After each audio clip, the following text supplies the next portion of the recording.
comment so sino po nakakilalang ibon na yan. Ayan. Pinapakain ko to lagi ng isda. Ayan siya.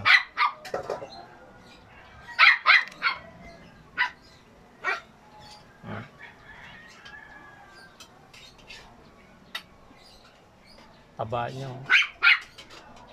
Si Fiona, busis ito ni Fiona. Balusin ko na ito eh.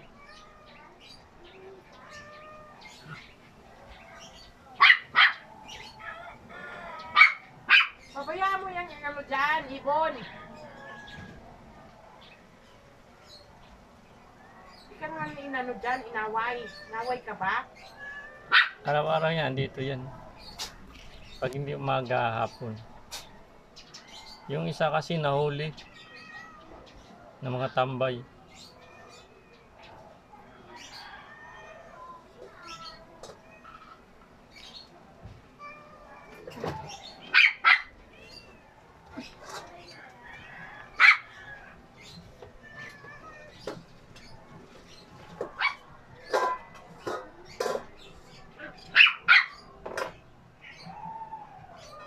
Kalapan ng aso ko yan, maliit.